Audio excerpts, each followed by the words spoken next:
Sacco and Felice, New York and New Jersey's premier attorneys at law. Their team brings decades of experience across a wide range of practice areas. Whatever life brings, they're your legal team. From everyday matters to complex cases, they've got you covered with the experience you need and the results you want. Because when life gets complicated, they make it simple. SaccoFelice.com. SACCOFILLAS.com. 2 C's, 2 L's.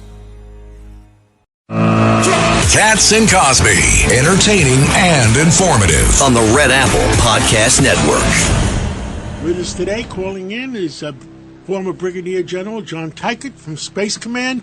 John, what the heck? Dragon. His nickname is Dragon. What the heck is going on? John and Rita, thanks for having me, and I'll tell you what's going on. The clock is ticking, and we have 2.5 hours till a deadline, and I really hope that the Iranian regime realize that the president is serious, his threats are credible, and if they don't start acting in good faith, then they will see the wrath of the American military in about 2.5 hours. I agree with you 110%, because Trump, what he says, he means. So he says he's going to do X, Y, Z. He's going to do X, Y, Z. I think you're right, and I think there are two major target sets that we have not struck in the last 5.5 weeks. We have not struck their energy, and that is how they fund the regime. And if we started to strike Karg Island, then it would strangle their funding. And then we really haven't focused on regime change targets. That is striking internal security sites or things like it.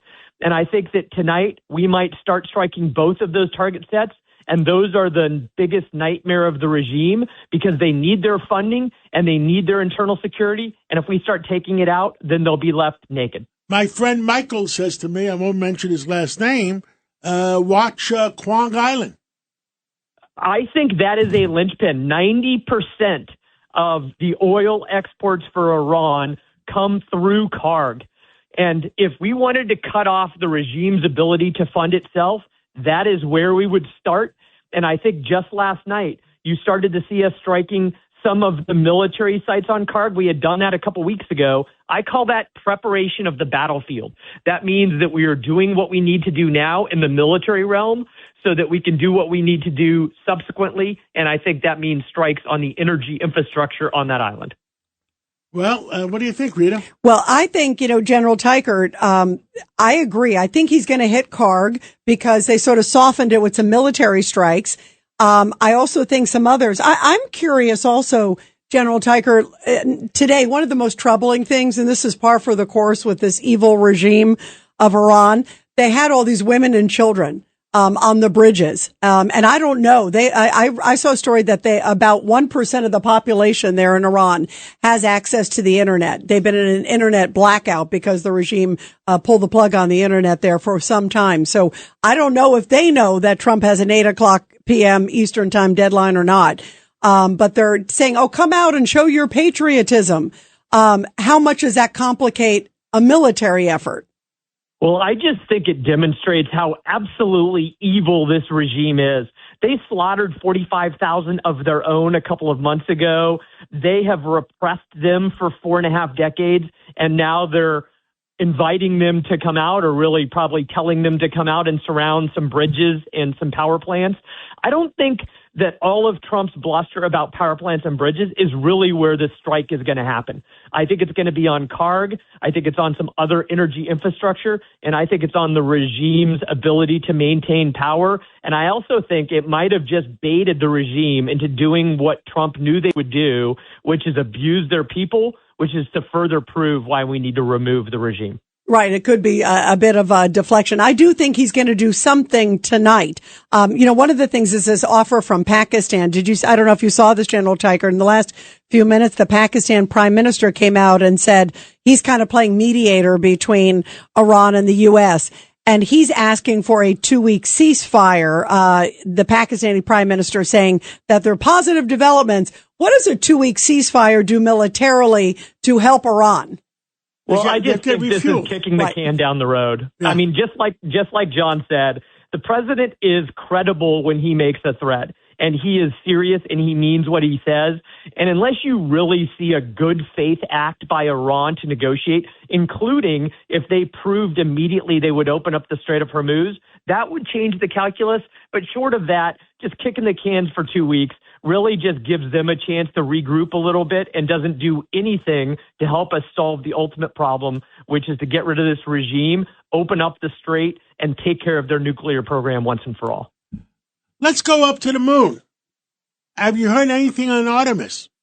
You know what? My heart is bursting with pride of what we have just been seeing and just been doing. In fact, just next to me is a stamp collection I have that has a whole sheet of Apollo 8 and the Earthrise over the surface of the moon on Christmas Eve Day, way back in 1968. And just to see some of those pictures again of the Earth rising over the surface of the moon should make all of humanity proud, and it certainly does me, and certainly should every American as well. Now, the back end of the moon, the astronaut said it looks a little bit different than the front end? I have heard that, and, I think they got better pictures because of the quality of the cameras we have now. Even way back in the day when those Apollo 8 astronauts went around the moon, or when Michael Collins on Apollo 11 circled the moon while his comrades Buzz Aldrin and Neil Armstrong went down to the surface of the moon, that we could see it, but not with the high quality view that we now have. I don't know if things have changed. There's been some more impacts of meteors, but I just think the high quality nature of the pictures we are seeing of the Earth rise and of the moon on all sides, it is just stunning. And like I said, my heart is filled. Judge? General, good to talk to you again. Can I go back to Iran, please? Let's do it, Judge. All right. This is my problem with opening up the Straits of Hormuz and buying another couple of weeks. That, as my colleague Craig Eaton has pointed out and Professor Dershowitz has pointed out, that just brings you back to the status quo. What's the big deal? They never should have closed it down in the first place. We still have the threats of ballistic missiles.